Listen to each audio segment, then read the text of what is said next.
Hello दोस्तों, नमस्कार। आज हम लोग देखो विशेष करंट की श्रृंखला लेके आए हैं और जो हर एग्जाम के लिए बहुत ज्यादा इंपॉर्टेंट है। हमारे आदर्श, हमारे प्रेरणा और हम लोगों के क्या है भैया, आइडियल। हम जिसकी बात करते हैं स्वामी विवेकानंद जी, ठीक है ना। 39 साल की उम्र में उसने इतना ज्यादा कुछ कर दिया कि आज हम लोग उनको पढ़ रहे हैं। तो हम उनको सशक्त नमन करते हैं आज के दिन, क्योंकि आज उस महान पुरुष का जन्म हुआ था, उनकी जयंती है। इसी उपलक्ष्य में हम ये वीडियो लेके आए हैं। तो भैया आज हमारा जो टॉपिक है, जिसका नाम क्या है, राष्ट्रीय युवा महोत्सव। क्या नाम है? राष्ट्रीय युवा महोत्सव। तो जैसे पहली बात तो आपको पता होगा कि बात की जाए राष्ट्रीय युवा महोत्सव के बारे में, तो भैया राष्ट्रीय युवा महोत्सव जो है ना, ये कब से कब मनाया जाता है, कोई आपसे पूछ ले तो ये 12 जनवरी से लेके 16 जनवरी तक, 12 जनवरी से लेके 16 जनवरी तक क्या मनाया जाता है, राष्ट्रीय युवा महोत्सव। लेकिन कोई यहां पर आपसे पूछ ले कि 12 जनवरी को क्या मनाते हैं, तो 12 जनवरी को हम मनाते हैं राष्ट्रीय युवा दिवस। राष्ट्रीय युवा दिवस कब मनाते हैं? 12 जनवरी। कब मनाते हैं? 12 जनवरी को। और 12 जनवरी से 16 जनवरी तक क्या मनाते भैया, राष्ट्रीय युवा महोत्सव मनाते। इसकी शुरुआत कब से हुई, कोई पूछ ले तो इसकी शुरुआत 1984 में हुई थी। तो सबसे पहली बार कब मनाया गया? 1984 में मनाया गया। और जो अब की बार मनाया जा रहा है, अब की बार जो है भैया 25वें नंबर का। अब की बार भैया क्या है, राष्ट्रीय युवा महोत्सव किस नंबर का है? 25वें नंबर का। देखो लिखा 25वां राष्ट्रीय युवा महोत्सव कहां पर मनाया जाएगा? पांडुचेरी। कहां पर मनाया जाएगा? पांडुचेरी। और पांडुचेरी की बात करें भैया तो आपको पता होगा पांडुचेरी के बारे में। तो पांडुचेरी के बारे में बात की जाए तो 1954 में फ्रांसीसियों से अलग हुआ कौन? पांडुचेरी। पांडुचेरी भारत का एक क्या है, केंद्र शासित राज्य है। क्या है? केंद्र शासित राज्य है। और पांडुचेरी का विस्तार 3 राज्यों में और 4 जिलों से मिलकर बना कौन? पांडुचेरी। तो अब की बार राष्ट्रीय युवा महोत्सव का आयोजन, मेजबानी कौन करेगा? पांडुचेरी करेगा। छापेगा, ये क्वेश्चन बहुत इंपॉर्टेंट है, कॉपी पे लेके छाप लेना। 25वां राष्ट्रीय युवा महोत्सव का आयोजन कौन करेगा? पांडुचेरी करेगा। कौन करेगा? पांडुचेरी में होगा। अब की बार कौन सा राष्ट्रीय युवा महोत्सव मनाएगा? 25वें नंबर का मनाया गया। पहली बार कब मनाया गया था? 1984 में मनाया गया था। अब की बार कब मनाया जा रहा है? 2022 में। कब होगा? 2022 में होगा। और कौन सा? 25वें नंबर का।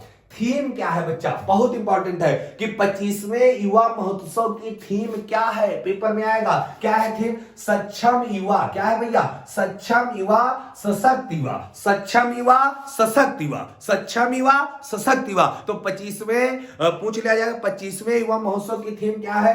सक्षम युवा, सशक्त युवा हो गया। और बोल दिया जाए भैया कि भैया राष्ट्रीय युवा महोत्सव कौन मनाता है, किस मंत्रालय के अंतर्गत आता? खेल मंत्रालय। कौन मनाता है? खेल मंत्रालय के अंतर्गत आता। तो खेल मंत्रालय इसको मनाता है। और खेल मंत्री कौन है? अनुराग ठाकुर है। खेल मंत्री कौन है? अनुराग ठाकुर है। तो भैया पूछ लिया जाएगा राष्ट्रीय युवा महोत्सव की शुरुआत कब हुई? 1984। अब की बार कौन है? 25वें नंबर का। तो पूछ लिया जाए मनाता कौन है? खेल मंत्रालय। खेल मंत्री कौन है? अनुराग ठाकुर है। समझ में आ रहा है ना? कॉपी में छाप लेना, छपेगा। अब थोड़ी सी बात करें कि यहां से देखो शुरुआत लिखी 1984 में। बात की जाए भैया स्वामी विवेकानंद के बारे में, तो भैया पूछ लिया जाएगा कि राष्ट्रीय युवा महोत्सव क्यों मनाते हैं? तो स्वामी विवेकानंद की जयंती के उपलक्ष्य में ये मनाया जाता है, ठीक है ना।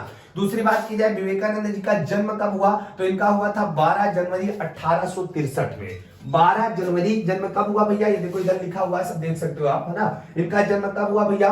12 जनवरी कब हुआ? 1863 में कलकत्ता में हुआ था। विवेकानंद जी का जन्म कब हुआ?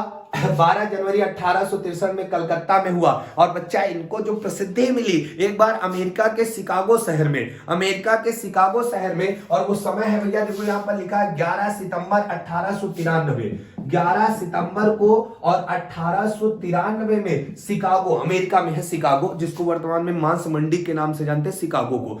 शिकागो शहर में विवेकानंद जी ने क्या चल रहा था? धर्म सम्मेलन, मतलब सम्मेलन हो रहा था, पूरे विश्व के लोग बैठे हुए थे और विवेकानंद जी को बुलाया गया। भैया वो नौजवान विवेकानंद जी उस समय गए मंच पर और उन्होंने अपने भाषण की शुरुआत की भाइयों और बहनों से। जहां दुनिया अंग्रेजी में बात कर रही थी, वहीं विवेकानंद जी ने क्या शुरुआत की? भाइयों एवं बहनों के नाम से शुरुआत किया। और वहां पर लगातार 2 मिनट तक लगातार ताड़ियां बजती रही। उसी समय से विवेकानंद का नाम पूरे विश्व में हो गया।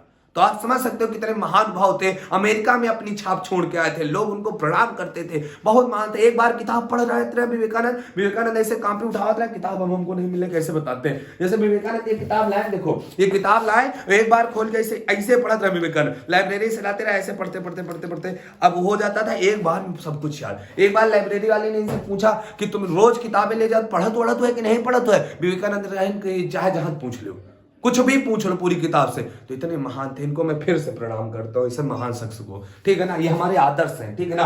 तो भैया इनका जन्म कब हुआ? 12 जनवरी 1863 कलकत्ता में हो। शिकागो में भाषण कब दिए? बहुत बार पूछा गया है, 11 सितंबर 1893 को दिए। और पूछ लिया जाए रामकृष्ण परम मिशन, रामकृष्ण परम मिशन की स्थापना, रामकृष्ण मिशन की स्थापना कब की? 1897। 1897 में रामकृष्ण मिशन की स्थापना किए थे। और बात की जाए 1898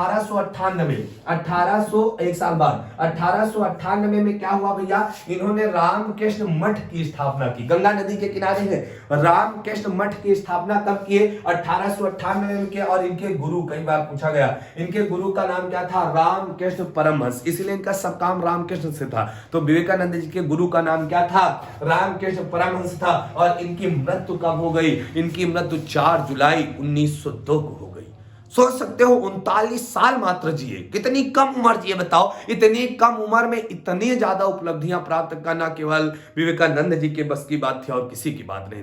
ऐसे महान भाव की जयंती पर हम सत सत नमन करते हैं और अपने परिवार की ओर से भी इनका नमन करते हैं। तो आप लोग भी इनसे प्रेरणा लो, क्योंकि युवा थे, युवा दिवस के रूप में मनाते हैं। और करंट का ये क्वेश्चन बहुत इंपॉर्टेंट है, किसी न किसी एग्जाम में आपके आएगा। सब लोग छाप लो भैया, 9 बजे लाइव फिर से मिलते हैं। धन्यवाद।